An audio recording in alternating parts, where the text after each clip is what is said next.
Today, we're uncovering another hidden chapter of ancient history, the Book of Enoch. This book isn't just mysterious because of its stories, but also because of its language. The version we have today is written in Ethiopic, the sacred church language of the Ethiopian Orthodox Church. Just like Latin is used in Catholic tradition, Ethiopic is used in Ethiopian Christian worship. But here's the interesting part. Enoch was not originally written in Ethiopic. Most scholars believe it was first written in Aramaic, a very ancient language. Later, it was translated into Greek, and finally into Ethiopic, which is how it survived. This theory isn't just a guess. Fragments of the Aramaic Book of Enoch were discovered among the Dead Sea Scrolls found near Qumran. These discoveries show that different parts of Enoch were already circulating as a single collection by the 1st century BCE. Even more fascinating, around 90 manuscripts of 1st Enoch exist today, and many of them differ from one another. Now let's talk about what the Book of Enoch actually says. Enoch expands on just a few short verses found in Genesis. Genesis briefly says that Enoch walked with God and was taken, but gives no details. That silence created curiosity, and curiosity gave birth to an entire book.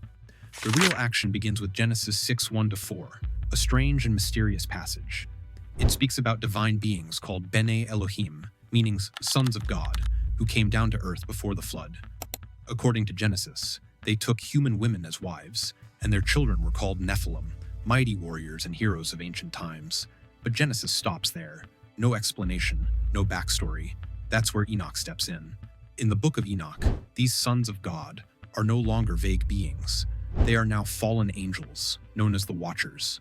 Their leader is Shemahaza, and together they descend to earth, break divine law, and father giant offspring, the Nephilim. These giants become violent and destructive. Enoch describes them as creatures who kill humans, consume everything, and even drink blood. It's dark, disturbing, and almost horror-like. But it gets worse. The Watchers don't just create chaos, they teach forbidden knowledge to humanity. One angel teaches weapon-making, another teaches sorcery and magic. Others reveal astrology and hidden cosmic secrets. Human society begins to collapse under this corruption. Eventually, humanity cries out to God. God responds by sending 4 powerful archangels. One warns Noah about the coming flood. Another binds the fallen angels and throws them into darkness. God commands Gabriel to destroy the Nephilim, calling them the sons of forbidden union. And Michael is ordered to imprison Shemahaza himself. Then comes one of the most shocking moments.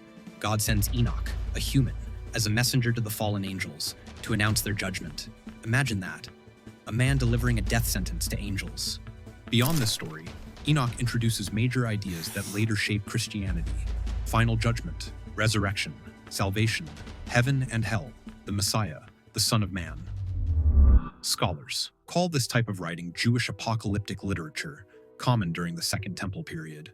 In fact, Enoch is older than the Book of Daniel, making it one of the earliest apocalyptic texts we know. Here's something incredible.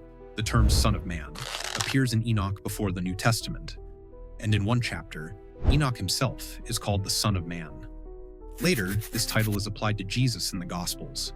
Enoch also presents one of the earliest visions of hell, a fiery abyss used as a prison for rebellious angels.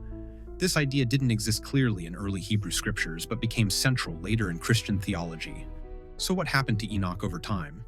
In early Judaism, Enoch influenced many texts, including Jubilees. But later, Rabbinic Judaism rejected key ideas, like angels falling to earth and Enoch never dying. Because of this, Enoch was excluded from the Hebrew Bible. However, a later mystical text known as 3rd Enoch describes Enoch transforming into the angel Metatron, a concept that made many rabbis uncomfortable. Early Christians, however, loved the Book of Enoch. The Book of Jude directly quotes it. Early church leaders like Justin Martyr, Irenaeus, and Tertullian supported it. But by the 4th century, figures like Augustine and Jerome rejected it. Eventually, Enoch disappeared from most Christian traditions, except one. The Ethiopian Orthodox Church preserved it.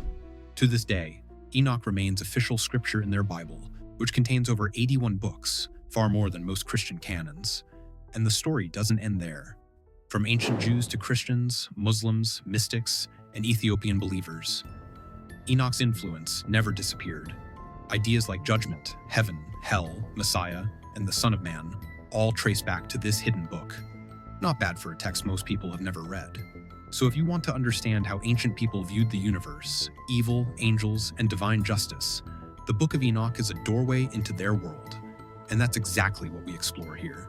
If you enjoyed this breakdown, like the video, subscribe, and join us as we continue decoding the Bible.